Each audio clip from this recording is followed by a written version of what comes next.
Hi friends, ఈరోజు వచ్చేసి మనకి 30 డేస్ క్లాస్లో 29వ క్లాస్ అనమాట. ఇక చకచక మనకు 30 డేస్ మనకు తెలియకుండానే గడిచిపోయాయండి. చాలామంది కామెంట్ చేశారు, నిన్న చెప్పిన మాటలకి నిన్న చెప్పిన క్లాస్కి చాలా బాగా అర్థమవుతుంది అన్నయ్య అని కూడా చెప్పారు. అన్నిటికంటే ఫస్ట్ ఈరోజు మన క్లాస్లో పోయే దానికంటే ముందు మనం 15 డేస్ మనం ఏం నేర్చుకున్నాము అనేది ఇంతకుముందు 3 వీడియోలలో అడిగాను. ఇప్పుడు మనం 4వ వీడియోలో ఇప్పుడు మనం ఇంకోటి ఏం నేర్చుకున్నాం అనేది అడుగుతాను. అదేంటి అంటే మనకి 16వ తారీఖు నుంచి అంటే 16 డే నుంచి 20 అంటే ఈ 5 డేస్ మనం ఏం నేర్చుకున్నాము, మీకు ఏమొచ్చింది, ఎలా నేర్చుకున్నారు, దీని గురించి చెప్పండి. ఓకేనా? అంటే మనం స్టెప్ బై స్టెప్ 5 రకాల బ్లౌజులు నేర్చుకున్నాం కదా, మీకు 5 రకాల బ్లౌజులు ఈ 5 రకాల క్లాసులలో అడుగుతున్నాను అనమాట. మీకు ఏమొచ్చింది, ఏం నేర్చుకున్నారు అనేది. ఫస్ట్ నార్మల్ గురించి చెప్పారు, తర్వాత బోట్ నెక్ ప్రిన్స్ కట్ గురించి చెప్పారు, తర్వాతకు వచ్చేసి మనం ఏం నేర్చుకున్నామో అది స్టెప్ బై స్టెప్ అలా ఒకదాని ఒకటి అడుగుతున్నాను. అది మీరు ఏం నేర్చుకున్నారు, ఏమొచ్చారు అనేది మీరు ఈరోజు చెప్పండి. అది ఏంటి అంటే మనకి 4వ బ్లౌజ్లో మనం ఏం నేర్చుకున్నాం. రేపు వచ్చేసి 5వ బ్లౌజ్ గురించి అడుగుతాను. ఇది వచ్చేసి 6వ బ్లౌజ్. ఇదైతే మీకు అర్థమవుతుందని అనుకుంటున్నాను. ఎప్పుడైనా పనికి మధ్యలో మనకి ఏమవుతుందంటే టైమింగ్స్ పెరుగుతూ ఉంటుంది, స్పీడ్గా కుట్టగలుగుతాము, మోడల్ అర్థమవుతూ ఉంటుంది, బ్లౌజ్ ఈజీ అవుతూ ఉంటుంది రోజుకు రోజు. కానీ కంటిన్యూగా ప్రాక్టీస్ చేయాలి ఆపకుండా. ఓకేనా? ఇక ఇది వచ్చేసి రోజా గారి నెక్. ఈ రోజా గారి నెక్కి ఫస్ట్ మనం ఏం చేయాలి అంటే ఇంకా చూడండి, ఇలా పెట్టేసి లైనింగ్ అండ్ ఒరిజినల్ పైన మనం కట్ చేసుకున్నాం కదా, దీన్ని మనం కుట్టుకోవాలన్నమాట. పాదమంద ఖర్చు పెట్టి చక్కగా ఇలా స్టిచ్చింగ్ చేసుకోవాలి. ఓకేనా? ఇలా చేసిన తర్వాత ఇప్పుడు మనం ఏం చేయాలి అంటే ఇది సమానంగా ఉందా లేదా చూసుకోవాలి. మనకి ఏదైనా తక్కువ అవుతుందా లేదా, కరెక్ట్గా ఉంది. ఈ కరెక్ట్గా మనం ఏం చేయాలి అంటే దీన్ని కూడా ఉల్టాలో ఇలా చూడండి, ఉల్టా సీదా ఉంది కదా, ఈ క్లాత్కి పైన కుట్టుకోవాలి. ఇలా చూడండి, ఇలా లోడింగ్ చేస్తున్నాను అనమాట నేను.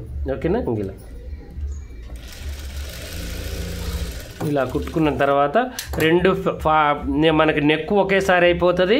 ప్లస్ ఇంకోటి ఏంటి అంటే 2 పార్ట్లు కూడా ఒకేసారి మనకి అయిపోతాయి. ఇక్కడ మనం ఆలోచించాల్సిన అవసరం లేదు, టెన్షన్ పడాల్సిన అవసరం లేదు, ఈజీ ప్రాసెస్లో మనకు అయిపోతుంది అనమాట. ఓకేనా? కొంచెం మందంగా ఉండడం కోసం నేను ఒక పాలిస్టర్ క్లాత్ తీసుకున్నానండి. ఈ క్లాత్ నేను ఏం చేస్తున్నాను అంటే ఇంకా చూడండి, ఈ నెక్ వరకు ఇక్కడ నుంచి ఇక్కడ వరకు జాయింట్ చేస్తున్నాను అనమాట. ఓకేనా? ఇలా చూడండి, ఇది రివర్స్లో లోనకు పోయేటట్టుగా జాయింట్ చేసుకోవాలి. ఎప్పుడైనా బయట కనిపించేటట్టుగా చేసుకోవద్దు. ఇలా గీసేసి చూడండి, ఇప్పుడు ఈ నెక్కులకి ప్లస్ అన్నిటికి వచ్చేటట్టుగా, అంటే ఇప్పుడు మనకి ఇక్కడ తక్కువ పడుతుంది. అయితే జాయింట్ చేసుకుందాము, జాయింట్ చేసుకొని పెట్టుకుందాం. ఇలా కొంచెం క్లాత్ మందంగా ఉంటే మన కాలర్ స్టిఫ్గా ఉంటుంది. నేనైతే బకరాలు అవి ఏమి వేయనండి, క్లాతులతోనే మంచిగా నీట్గా వేసుకుంటాను అనమాట. ఓకేనా? దీన్ని ఇలా పెట్టేసి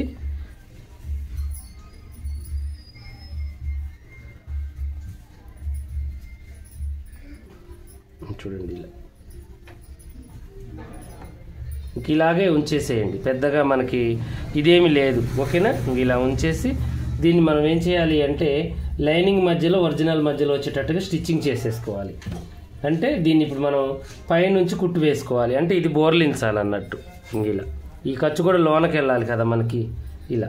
ఇలా బోర్లించేసి దీన్ని మనం ఏం చేయాలి అంటే ఇలా నెక్కుల వైపుకి ఇలా పెట్టుకోవాలి. ఇది కూడా సీదా మీద పెట్టుకోవాలి. ఇలా సీదా మీద పెట్టి ఈ 3 జాయింట్లని మనం ఏం చేయాలి అంటే కొంచెం తప్పించేయండి, ఈ లైనింగ్ దాన్ని కొంచెం జాయింట్ని తప్పించి, అన్నీ సేమ్ ఉండకూడదు కదా, నెక్కులు కరెక్ట్గా ఉన్నాయా లేదా చూసుకోవాలి. ఇలా ఇంకా చూడండి, ఇలా అంటే ఇటువైపు మనం కరెక్ట్గా ఉండాలి క్లాత్ అనేది. ఓకేనా? ఇది చూసుకొని దీన్ని ఇలా చెక్ చేసుకొని చూడండి, పర్ఫెక్ట్గా ఐరన్ చేసుకోండి వీలైతే. నేనైతే ఏం చేయట్లేదు.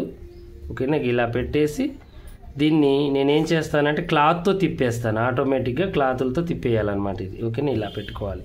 ఇది కూడా చెక్ చేసుకోవాలి, ఒరిజినల్ కూడా. లేదంటే ఫస్ట్ ఏం చేయండి అంటే ఇది కుట్టుకోండి. ఈ లైనింగ్ ఉంది కదా, మీకు ఇట్లా చూపిస్తే మీకు మళ్ళీ ఇబ్బందిగా ఉంటుంది. నేనేం చేస్తానంటే ఫస్ట్ ఇలా కుట్టి చూపిస్తాను. చూడండి, ఇలా పెట్టేసి మళ్ళీ మీరు కన్ఫ్యూజ్ అవుతారని నేను మళ్ళీ ఇది కొత్తగా ఇలా చేశాను. నేనైతే అట్లా డైరెక్ట్గా వేసేస్తాను. నెక్కి ఇలా స్టిచ్చింగ్ చేసేయండి ఫస్ట్. ఒక మందపాటి క్లాత్ని ఇలా కుట్టుకుంటే మనకి ఏంటంటే నీట్గా వస్తుంది అన్నమాట.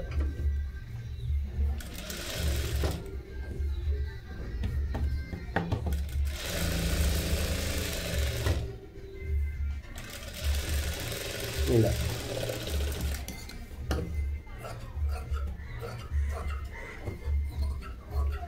ఇలా తీసేసుకుంటే మనకి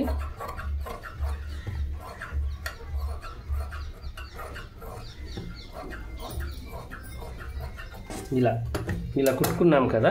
ఇప్పుడు దీన్ని మనం ఏం చేయాలి అంటే సీదా మీద పెట్టి తిప్పి వేసుకోవాలి. తిప్పి వేసుకోవాలంటే ఇది ఇప్పుడు సెంటర్లో ఇలా పెడితేనే మనకి మధ్యలోకి వెళ్తుంది అనమాట. అందువల్ల ముందే కుట్టుకుంటే మనకి సెట్ అవుతుంది. ఇంకా ఇలా పెట్టేసి ఇప్పుడు ఇది కరెక్ట్గా ఉందా లేదా మళ్ళీ ఈ జాయింట్కి ఈ జాయింట్ కలపాలన్నమాట. ఓకేనా? ఇలా కలుపుకొని అన్నీ కూడా కరెక్ట్గా ఇలా చెక్ చేసుకోండి. ఇది కాలర్ అనేది చాలా ముఖ్యమండి. ఇక్కడ చూడండి, ఇలా పెట్టేసి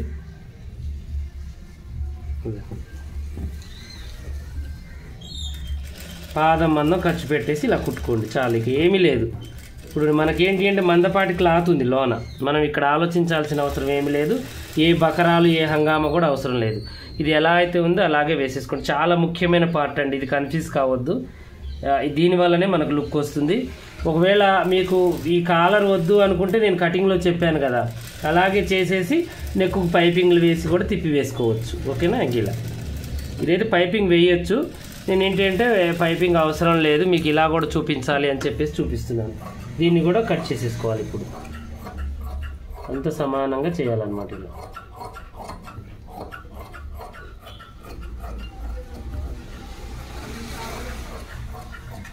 ఇలా చేసేసి అక్కడక్కడ కాట్లు అనేవి పెట్టాలి మనం.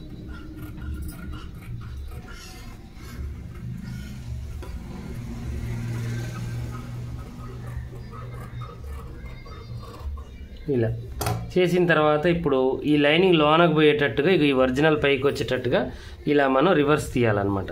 రివర్స్ తీయేసి మళ్ళీ ఇబ్బంది ఏమైనా ఉంది అనుకుంటే మనం ఇలా ఎడ్జ్ కుట్టు వేసేసుకోండి, తొందరగా వస్తుంది అనమాట మనకి. రివర్స్ ముడత కూడా రాదు మనకు. ఓకేనా?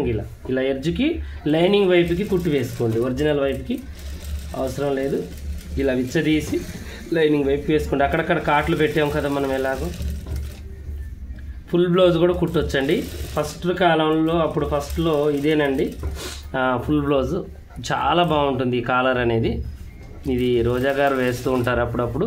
లేదంటే మామూలుగా బ్లౌజ్ కూడా 2-3 రకాలు వేస్తారు రోజా గారు. అవి కూడా చూపిస్తాను వీలైతే మీకు. మన పాషా టైలర్ యాప్లో ఉన్నాయండి. రోజా గారు 3 రకాలు, బోట్ నెక్ ప్రిన్స్ కట్లు 3 రకాలు, అట్లా అన్నీ కూడా పెట్టేశాను అనమాట. Only boat neck prince cut ఒక్కటే ఉండదు, అన్ని రకాలు ఉంటాయన్నమాట మనకి. ఓకేనా? దీన్ని ఇలా అనుకొని ఇక మళ్ళీ ఒకసారి పైనుంచి కుట్టు వేసేయండి. ఇది లోనకు పోనివ్వండి. ఓకేనా? మందంగా ఉంటేనే బాగుంటుంది. ఇలా మనం ఎడ్జ్ కుట్టు వేసేసుకోవాలి. ఇంక నెక్కి కొంచెం మందపాటి క్లాత్ ఉండబట్టి మనకి బకరం లాగా ఉంటుందన్నమాట.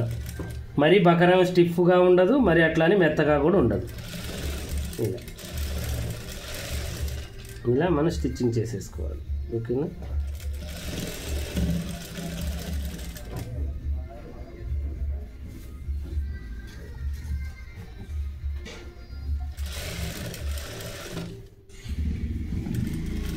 ఈరోజు ఫ్రంట్ పార్టే సరిపోతుందండి, ఎందుకంటే నెక్కులు అన్నీ దీంట్లోనే ఉన్నాయి కాబట్టి మనం ఇక ఇదే సరిపుచ్చాల్సి వస్తుంది.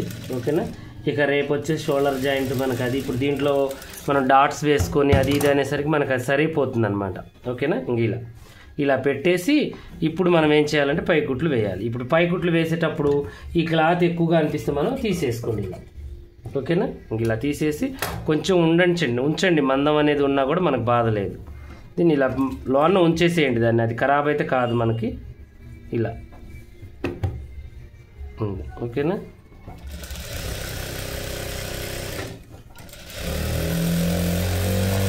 ఇలా లైనింగ్ అండ్ ఒరిజినల్ జాయింట్ చేసుకోండి. మెడ తిప్పి వేసుకున్న తర్వాత ఒకటి ఏంటంటే దీనికి లైనింగ్ అండ్ ఒరిజినల్ అప్పుడు ఉంటుంది జాయింట్ చేసుకోవడం. ఓకేనా? ఇంక దీన్ని ఇలా సేమ్ యాజ్ టీజ్గా ఇది ఎలా అయితే ఉందో అలాగే స్టిచ్చింగ్ చేసేయండి. ఇప్పుడు మీకు మందంగా ఉంటుంది, కాలర్ బ్లౌజ్ లాగానే స్టిఫ్గా ఉంటుంది అనమాట. ఓకేనా? కానీ దీనికి చాలా వంకర టింకర్లు కుట్లు ఉంటాయండి, చాలా జాగ్రత్తగా వేయాలి మీరు. అది అర్థం చేసుకుని వేయాలి. మళ్ళీ ఏదో వేస్తున్నామంటే వేస్తున్నాం కాదు, ఇలా గుంజి పట్టినట్టుగా ముడతలు వచ్చినట్టుగా వస్తూ ఉంటుంది. నేనే ఒక్కొక్కసారి తికమత అవుతూ ఉంటాను వీటి విషయంలో. మీరు మాత్రం జాగ్రత్తగా మెయింటైన్ చేసుకోండి. ఓకేనా? ఇలా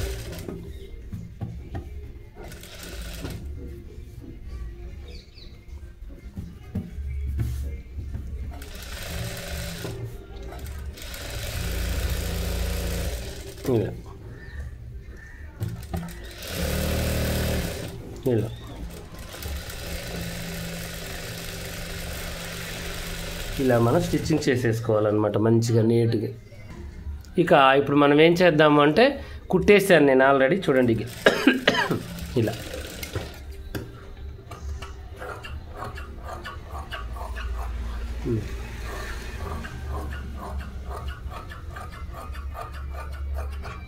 ఇలా కట్ చేసుకొని మంచిగా కుట్టేసుకోవాలి.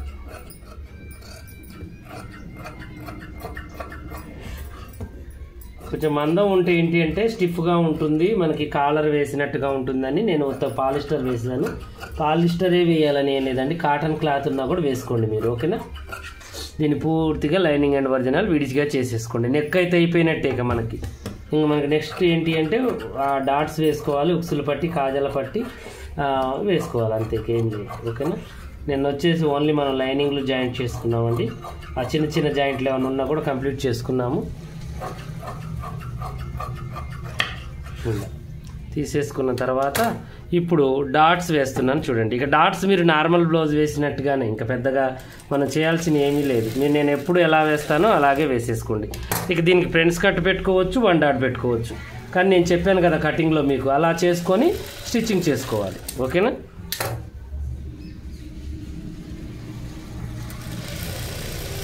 మన దాంట్లో అన్ని వీడియోలు ఉన్నాయండి. బోట్ నెక్, ప్రిన్స్ కట్ కటింగ్లు, స్టిచ్చింగ్లు, ఇలా రోజా గారి neck cutting and stitching, 1 dot cutting, అన్నీ ప్రతిదీ కూడా ఉన్నాయన్నమాట మన దాంట్లో. ఒకటి ఉంది ఒకటి లేదని అయితే లేదు, అన్నీ ఉన్నాయి. మీరు సెర్చ్ చేయొచ్చు అనమాట.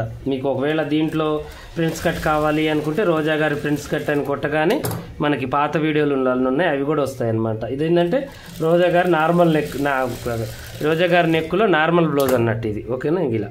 ఇలా పెట్టేసాను. ఇప్పుడు మనం ఏం చేద్దాము అంటే ఇక చూడండి,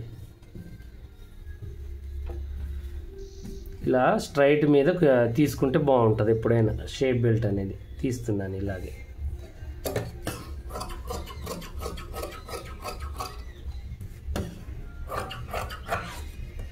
ఇలా ఓపెన్ చేసేసి ఇది, ఓకేనా. ఇప్పుడు దీన్ని ఏంటంటే ప్లాన్గా వేసుకోవాలి మనం. షేప్ బెల్ట్ మనం ఎప్పుడు లోడింగ్ వేస్తాం చూడండి, అలా కాకుండా నేను చెప్పినట్టుగా వేయండి. ఈ వెడల్పుతో మీకు పని ఏం లేదు, వెడల్పు అలాగే ఉంచేసి పైన మాత్రం మనం ఎప్పుడులాగా షేప్ తీస్తాం చూడండి, షేప్కి అలా తీసేయండి. 2 లైనింగ్లు 2 ఒరిజినల్లు తీసిన తర్వాత మీరు ఏం చేయండి అంటే ఇక ఒకటి ఇలా వేయండి. ఇలా వేసి దీన్ని తీసుకోండి, ఫ్రంట్ పార్ట్ని తీసుకొని షేప్ బెల్ట్ మీదకి ఇలా వేయండి. ఇది సీదా కదా, ఇది సీదా. ఇలా వేసి దీని మీద లైనింగ్ వేయండి. దీనివల్ల మీకు ఏంటంటే ఉక్సులు పట్టి కాజాల పట్టి ప్లస్ మన సైడ్ జాయింట్లు సమానంగా వస్తాయన్నమాట. ఇది చాలా పర్ఫెక్ట్ పని. మ్యాక్సిమం నేను ఇంతే చేస్తాను. కాకపోతే నేను కొంచెం సీనియర్ అయిన తర్వాత నేను ఏం చేస్తున్నానంటే ఇంకా అందాజ ప్రకారం వీళ్ళకి ఇంత సరిపోతుందిలే అని వేస్తాను, కానీ అసలు పని ఇదేనమాట. అసలు పని ఇదే. ఇలా నేర్చుకుంటేనే మనకి పర్ఫెక్ట్గా ఉంటుంది, ఈజీగా ఉంటుంది పని అనేది, ఓకేనా. ఇప్పుడు దీనికి నెక్స్ట్ ఇది ఇలా పెట్టేసుకొని చెక్ చేసుకోవాలి.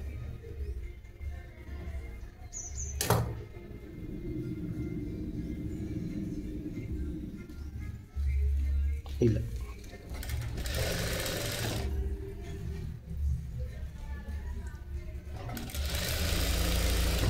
ఇలా ఓకేనా. చూడండి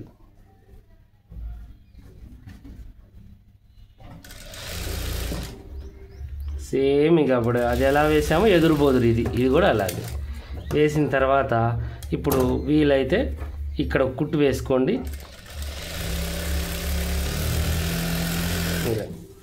అనిగి ఉంటుందన్నమాట కుట్టు అనేది. ఓన్లీ లైనింగ్ ఒక్కటే ఇలా అని ఖర్చు మీద వేసుకోండి, ఒరిజినల్ వేయబాకండి, ఓకేనా. ఇలా వేసిన తర్వాత ఇప్పుడు మీరు ఏం చేయాలి అంటే దీన్ని ఇలా పెట్టేసి ఇప్పుడు ఇటు ఉక్సులు పట్టి కొలుచుకోండి, ఇక్కడేమో సైడ్ జాయింట్ కొలుచుకోండి. ఇప్పుడు ఇది వచ్చేసి మనకి సైడ్ జాయింట్ అనుకోండి. ఇంకా చూడండి ఇలా కొలుచుకోవాలి. ఇలా కొలుచుకొని ఇది ఇక్కడ నేను ఖర్చు పోవాలి కాబట్టి ఇక్కడ దాకా మలవాలి అన్నట్టు గుర్తు, ఓకేనా. ఇప్పుడు వెనక కూడా పట్టి వేయాలి కదా, వేయలేదు నేను, వేస్తాను. ఇంకా వచ్చిన పని మీకు ఎట్లా చూపించడం ఎందుకని నేను చూపించనండి, రాని పని గురించి అయితే చూపిస్తాను. ఏదైనా కొత్త పని ఉంది అంటే వీడియోలలో పెడతాను.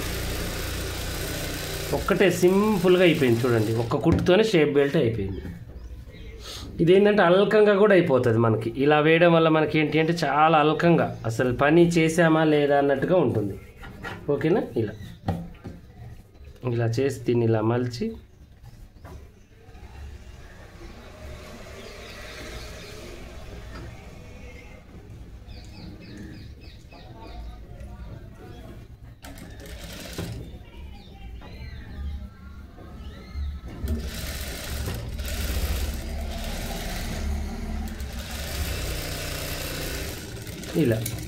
ఇలా కుట్టుకొని ఒక్కసారి ఐరన్ బాక్స్ తిప్పితే మనకి ఈ ముడతలు అనేవి కూడా పోతాయి అన్నమాట మనకు. ఓకేనా?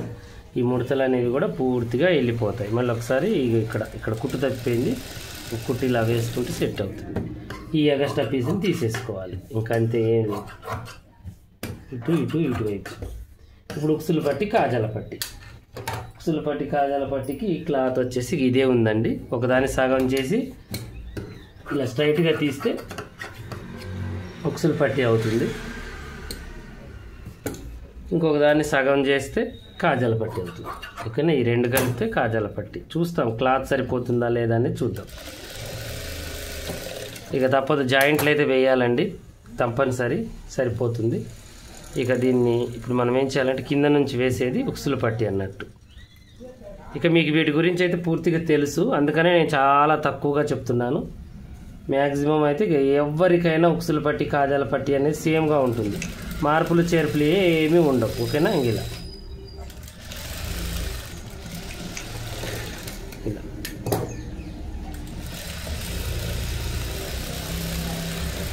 చకచక అయిపోతుందండి. ఇంకా పని అనేది ఏంటి అంటే మనం ఒక్కసారి మన మైండ్ ఎక్కడో ఉన్నా కూడా మన చేతులు పని మాత్రం చక్కగా వెళ్ళిపోతూ ఉంటుంది. సీనియర్ అయిన తర్వాత, సీనియర్ కాకముందు మైండ్ అయితే ఎక్కడో పెట్టుకోవద్దు, పని మీదనే పెట్టాలి. ఓకేనా? ఇప్పుడు నేను వేరే మీకు ఇంకా నేను ఎలా ఎక్స్ప్లెయిన్ చేయాలని ఆలోచించుకుంటూనే ఈ పని చేస్తూనే ఉన్నాను, మళ్ళీ మాట్లాడుతూనే ఉన్నాను. నా ఆలోచన పోతూనే ఉంది, ఇంకేం చెప్పాలి వీళ్ళకి, కొత్తగా ఇంకేముంటుంది పని అనేది నేను ఆలోచిస్తాను అనమాట. అలా మనం చేసుకోవాలి. చూసారు కదా, ఇక ఈరోజు వచ్చేసి ఉక్సులు పట్టి కాజాల పట్టి చక్కగా ఈజీగా మనం ఈజీ ప్రాసెస్లో చేసేసుకున్నాము. ఇక ఇలాగే ఉంటుందండి పని అనేది, పెద్దగా ఏమి ఉండదు. కొంచెం కటింగ్లలో కానీ స్టిచ్చింగ్లో కొంచెం మార్పులు ఉంటాయి డిజైన్స్కి, అవి ఒక్కటి మనం కనెక్ట్ చేసుకుంటే సరిపోతుంది. ఓకేనా? ఇక ఈరోజు ఏంటి అంటే ఒక మంచి మాట, ఒక మంచి మాట అంటే అవి నిజ సత్యాలండి. అవి నేనేదో నా స్వతహాగా చెప్పట్లేదు. కొన్ని గ్రంథాలలో, విలువైన గ్రంథాలలో దేవుళ్ళు మనకు రాసిన మాటలు అన్నమాట. అవి మన జీవితం బాగుండాలి అంటే మన జీవితంలో కొన్ని పాటించాలి. అవి లేకపోతే మన జీవితం బాగుండదు. ఫస్ట్ ఏంటి అంటే ఇవి ఇంతకుముందు ఎప్పుడో నేర్చుకున్నాను, నేను కొన్ని పాటిస్తూనే ఉన్నాను. అవి తెలియక ఏదైనా మిస్ అవుతుందేమో చెప్పలేను, కానీ నాకు తెలిసి అయితే పొరపాటున కూడా అది పాటించకుండా అయితే ఉండను. అవి ఏంటి అంటే నేను విన్నవి ఒక 4-5 మాటలండి. అవి ఎంత గొప్పగా ఉంటాయో మీరు కూడా వినండి. నేను విన్నది ఏదైనా కూడా మీకు చెప్పాలి అంటే నాకు చాలా హ్యాపీగా ఉంటుంది మన ఫ్యామిలీ మెంబర్స్కి. ఫస్ట్ ఏం చెప్పారు అంటే మన జీవితాలు బాగుండాలి అంటే మన నియత్ అంటే మన సంకల్పం, మనం అనుకునే విషయం మంచిగా ఉండాలి. అది అంటే ఒకళ్ళ మీద మనకి కీనా కపట అంటే ఒకళ్ళ మీద కుళ్ళు అలవాటు అనేది మనకు ఉండకూడదు అనమాట. అలా ఉన్నప్పుడు మనకేమవుతుందంటే మన జీవితం స్టెప్ వేయదు. అవి మనం చేయలేము అనే పనులైతే కావండి. మన జీవితాలు మంచిగా ఉండాలి అంటే మనం చేయాల్సిన పనులు.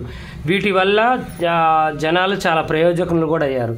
అవేంటంటే మన సొంతంగా మన స్వతహాగా మన మనసుతో చేయాల్సిన పనులు. అవి ఏంటి అంటే అవి పెద్ద పనులు అయితే కావు, నేను చెప్తే మీరు నవ్వుతారు కూడా, అలాంటివి అనమాట. అవి ఏంటి అంటే ఫస్ట్ ఆఫ్ ఆల్ ఏం చెప్పారంటే పెద్దవాళ్ళు, మన జీవితంలో మంచిగా ఉండాలి అంటే మన బుద్ధి మంచిగా ఉండాలి. వేరే వాళ్ళ మీద ఏడవకూడదు. వాళ్ళు బాగుపడుతున్నారు, వీళ్ళు బాగుపడుతున్నారు, దీన్ని పోగొట్టుకోవాలి మనసులో నుంచి. ఎప్పుడైతే పోగొట్టుకుంటారో మన జీవితంలో కొత్తదనం కనబడుతుంది. ఇది ఫస్ట్ స్టెప్. రెండో స్టెప్ ఏంటి అంటే దారి తెలియని వాళ్ళకి దారి చూపించడం. అంటే ఎవరన్నా వచ్చి మిమ్మల్ని అడ్రస్ అడిగారు, అప్పుడు మీరు రాంగ్ అడ్రస్ చెప్తే అది చాలా పెద్ద తప్పు అవుతుంది అనమాట. వాళ్ళు తెలియకనే మిమ్మల్ని అడిగారు, అప్పుడు మంచి మనసుతో కొద్దిగా టైం తీసి ఓపికగా ఫలానా దగ్గరికి వెళ్ళండి అని చెప్పేసి వాళ్ళకి చెప్పాలి.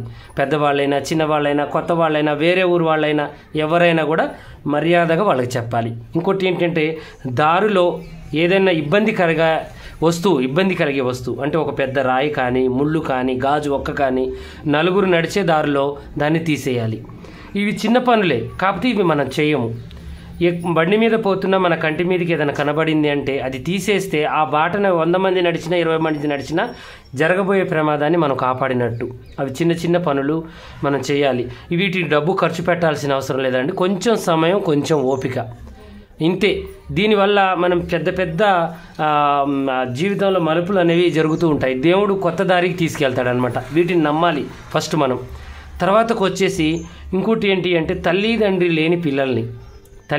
లేని పిల్లలు మీ దృష్టిలో ఎక్కడున్నా కూడా, అంటే ఇప్పుడు బాబాయ్ ఉన్నాడు, పెద్దనాన్న చనిపోయాడు, కానీ ఆ బాబాయికి తెలుసు ఆస్తులు అంతస్తులు ఏంటి అనేది తెలుసు. ఆ పిల్లలు చిన్నవాళ్ళు, భార్యకి తెలియదు, అన్నదమ్ములకి తెలుస్తుంది, తల్లిదండ్రి లేరు చెప్పడానికి. ఈ బాబాయ్ ఒక్కడే ఉన్నాడు ఆ ఫ్యామిలీలో. అలాంటప్పుడు సమానమైన హక్కు చేయాలి. అది పెద్దనాన్నైనా చిన్ననాన్నైనా ఎవరైనా కూడా, అత్తమ్మ ఉన్నా కూడా ఆ ప్లేస్లో తనకు తెలుసు ఆస్తి పాస్తుల విషయాలు. ఆమెకు తల్లిదండ్రులు అప్పచెప్పిపోయిన తర్వాత, తను చనిపోయిన తర్వాత తన బాధ్యత 2వ వాళ్ళకు 3వ వాళ్ళకు వస్తుంది. దాన్ని తన పిల్లలతో పాటు తనని కూడా సమానంగా పంచాలి. అది ఉగ్గు గిన్నె అయినా కూడా ఉగ్గు గిన్నెతో అయినా కూడా దాన్ని సమానంగా పంచడానికి చూడాలన్నమాట. అలా సమాన హక్కు ఉండాలి. సమాన హక్కు అనేది చాలా ముఖ్యమైనదండి. అది లేకపోతే మా ఇస్లాంలో బునాది లేదన్నట్టు. సమాన హక్కు ఆడపిల్లకైనా మగపిల్లగాడికైనా బాబాయికైనా పెదనాన్నకైనా సమానమైనది. తల్లిదండ్రుల్లో సమానమైన హక్కు అది తల్లిదండ్రికి కూడా ఉంటుంది. ఏంటంటే చిన్నోడిని ఒకలాగా, పెద్దోడిని ఒకలాగా, చిన్న పాపను ఒకలాగా, ఆడపిల్లల్ని ఒకలాగా, మగపిల్లగాళ్ళని ఒకలాగా అస్సలు చూడొద్దు. మనం 2 కళ్ళు ఎంతనో ఆ 2 ఇద్దరైనా కూడా, నలుగురైనా కూడా, 10 మంది అయినా కూడా ఒకటే. సమానమైన ప్రేమని పంచాలి. ఒకడు సంపాదించుకునేవాడు ఉంటాడు, ఒకడు పేదవాడు ఉంటాడు. అలానే వాడు సంపాదించుకుంటున్నాడని వాడిని దూరం నెట్టొద్దు, ఒక పేదవాడు ఉన్నాడని వీడి దూరం నెట్టొద్దు. ఇద్దరిని హక్కును చేర్చుకునే ఇది ఉండాలన్నమాట. సమాన హక్కు అంటే అది. మీరు గోరంత పెట్టినా సమానంగా పెడితేనే దేవుడి దగ్గర పట్టింపు అనేది ఉండదు. ఇలాంటివి పాటించాలి. ఇది ఎలా మనం న్యాయబద్ధంగా పాటించాలి. అది ఎవరో వచ్చి మనకు చెప్పరు. మన మనసుకి మనం ప్రశ్నించుకోవాలి, నేను చేసింది కరెక్టా అని. ఇలా చేస్తేనే మనకు బాగుంటుంది.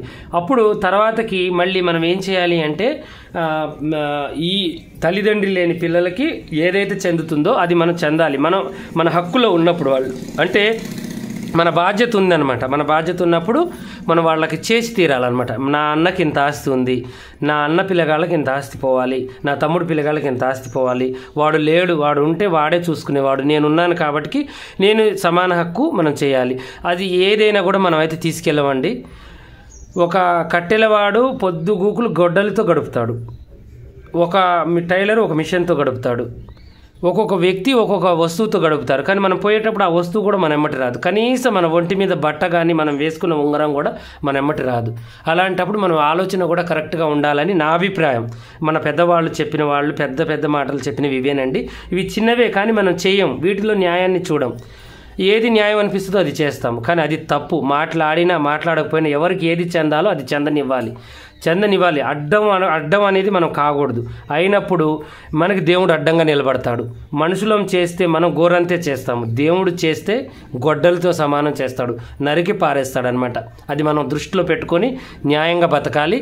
అది న్యాయంగా బతికిన రోజే మనం పనిలో కానీ దేంట్లో కానీ న్యాయబద్ధంగా ముందుకు వెళ్తాము. నాకు తెలిసిన విషయాలు ఇవి 4 వీటిని నేను 100% పాటిస్తాను. నా ఫ్యామిలీ మెంబర్స్ మీరు కూడా పాటించాలని మనస్ఫూర్తిగా కోరుకుంటున్నాను. తల్లిదండ్రి విషయంలో కూడా మనము నీకింత నాకింత నువ్వు చూడాలి నేను చూడాలని అని అనుకోవద్దండి. మనకి పెద్ద గిఫ్ట్ ఏదన్నా ఉంది ఈ లోకంలో అంటే తల్లిదండ్రినండి. తల్లిదండ్రి తర్వాతనే ఎవరైనా అనమాట మనకి. ఇది కూడా మీరు పాటించాలి. ఓకేనా? ఇలాగే మరిన్ని మంచి వీడియోస్ కోసం మన ఛానల్ సబ్స్క్రైబ్ చేసుకోవాలి. పెద్దవాళ్ళైనా చిన్నవాళ్ళైనా మీరు ఏదన్నా ఆలోచన మీకు ఏదన్నా రాకపోయినా కామెంట్లు అడగాలి. ఓకేనా? ఇలాగే ప్రతి ఒక్కళ్ళు కూడా మన ఛానల్ని వేరే వాళ్ళకి పరిచయం చేయండి.